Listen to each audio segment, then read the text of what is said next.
Hello everyone, मिर्च मसाला रसोई में आपका स्वागत है। आज मैं बनाने जा रही हूँ रसगुल्ले की तरह रस से भरा नरम नरम आंवले का मुरब्बा।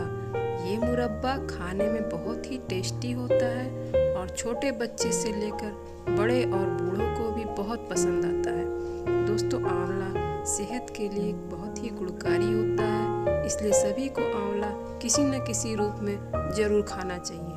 तो आज हम आंवले का मुरब्बा आंवले की संपूर्ण पौष्टिकता के साथ बिना पानी में उबाले बनाने जा रहे हैं। तो ये वीडियो आपके लिए बहुत ही उपयोगी है, क्योंकि इस वीडियो में मैं आपको वो सभी टिप्स बताऊंगी जिससे आंवले के मुरब्बे को गुलाब जामुन की तरह रसीला और टेस्टी बनाया जा सके। तो वीडियो आप पूरा देखिएगा और मेरे चैनल को सब्सक्राइब भी कर लीजिए। आंवले का मुरब्बा बनाने के लिए हमेशा ताज़े आंवलों का ही इस्तेमाल करना चाहिए ताकि मुरब्बा काफ़ी दिन तक टिक सके। आंवले का मुरब्बा बनाने के लिए सबसे पहले आंवले को पानी से अच्छे से धो करके किसी साफ सूखे कॉटन के कपड़े से अच्छे से पोंछ लीजिए। देखिए, हमने यहाँ सभी आंवलों को अच्छे से धो करके और कपड़े से पोंछ करके तैयार कर लिया है।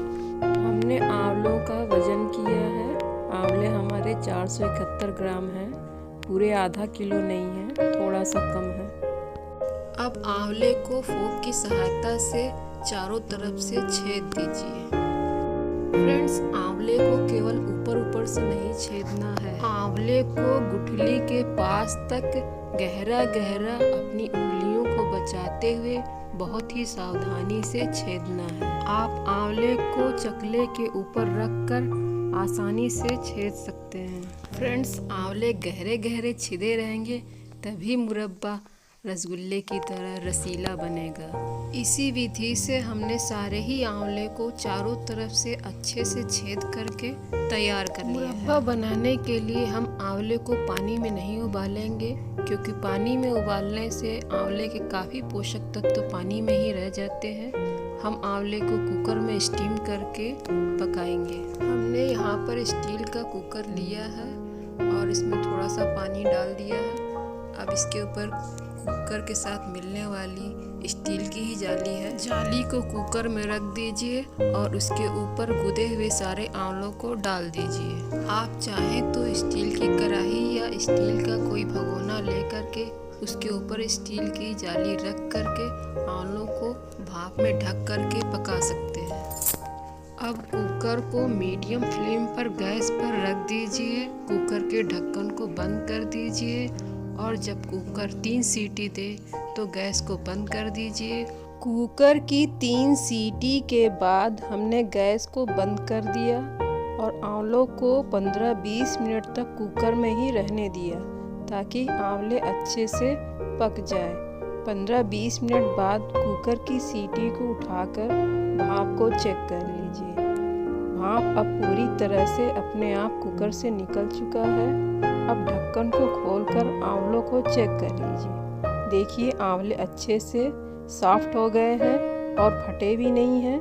बस इसी तरीके से आंवलों को भाप में पकाना है। फ्रेंड्स, हम मुरब्बे को मीठा करने के लिए चीनी नहीं, धागे वाली मिश्री का प्रयोग करेंगे, पर आप चाहें तो चीनी का प्रयोग कर सकते हैं, लेकिन धागे वाली मिश्री सेहत के लिए ज़्यादा लाभदायक होती है। आंवले को हमने पहले नापा था।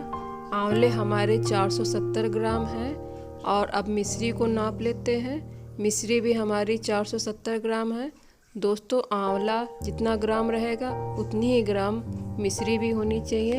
अब मिश्री को छोटे छोटे टुकड़े में तोड़ लीजिए, उसके धागे को बाहर निकाल लीजिए और इसे मिक्सी में डाल करके महीन महीन पीस लीजिए। अब आंवलों को कुकर से बाहर निकाल लीजिए। कुकर के अंदर आंवले के पानी को किसी कटोरी में संभाल करके रख दीजिए। आप जिस बर्तन में मुरब्बा पकाएंगे उस बर्तन में ढेर सारी चीनी चिपकी रहती है। लास्ट में आप उसमें इस रस को डाल दीजिएगा। आपका ये रस खट्टा मीठा तैयार हो जाएगा। इसे आप घर के सभी लोगों को 2-2 चम्मच पिला सकते हैं। यह पीने में बहुत ही टेस्टी होता है। अब स्टील के कुकर, कढ़ाई या भगोने में पिसी हुई मिश्री या चीनी को डाल दीजिए। ऊपर से आंवलों को भी डाल दीजिए और चम्मच से चला दीजिए। आंवले का कोई चीज़ बनाने के लिए पीतल, तांबे, लोहे और एल्युमिनियम के बर्तन का प्रयोग ना करें। अब कुकर का ढक्कन बंद करके गैस की सबसे धीमी आंच पर कुकर को 5 मिनट के लिए रख दीजिए। 5 मिनट बाद कुकर का ढक्कन खोलिए। देखिए मिश्री नीचे से थोड़ी थोड़ी पिघल चुकी है। अब इसे चम्मच से फिर से चला दीजिए और कुकर का ढक्कन लगा करके गैस को बंद कर दीजिए। तो कुकर में जो गर्माहट है उससे मिश्री और पिघल जाएगी। 5 मिनट बाद कुकर का ढक्कन फिर से खोलिए। देखिए मिश्री थोड़ी और पिघल गई है।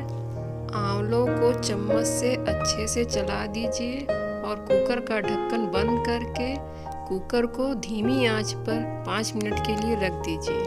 5 मिनट बाद कुकर के ढक्कन को खोलिए। देखिए मिश्री काफ़ी हद तक पिघल चुकी है। इसी तरह से धीमी आंच पर आंवलों को थोड़ी थोड़ी देर पर चलाते हुए पकाएंगे तो मिश्री थोड़ी देर बाद पूरी तरीके से पिघल जाएगी। थोड़ी देर बाद देखिए मिश्री पूरी तरीके से पिघल चुकी है और चाशनी में इस तरीके के बुलबुले उठने लगे हैं। अब इसे इसी तरीके से धीमी आंच पर 10 मिनट तक और पकाना है। 10 मिनट बाद देखिए आंवले का कलर गोल्डन ब्राउन हो गया है और आंवले की फांकें भी दिखने लगी हैं। चाशनी भी अब गाढ़ी हो गई है। अब थोड़ी सी चाशनी एक उंगली पे ले करके चेक कर लीजिए। चाशनी एक तार की बन करके तैयार हो गई है। अब गैस को बंद कर दीजिए और जब मुरब्बा ठंडा हो जाए तो उसे किसी साफ सूखे शीशे के जार में रख दीजिए और थोड़ा सा छोटी इलायची कूट करके मुरब्बे में डाल दीजिए। इससे मुरब्बे का फ्लेवर बहुत अच्छा हो जाएगा। लीजिए आंवले का टेस्टी, हेल्दी, सॉफ्ट मुरब्बा बिना चीनी का बन करके तैयार हो गया है। अब आप इसे बनाइए, खाइए और अपने पूरे परिवार को खिलाइए और मेरे चैनल को सब्सक्राइब करना बिल्कुल ना भूलिएगा। Thanks for watching.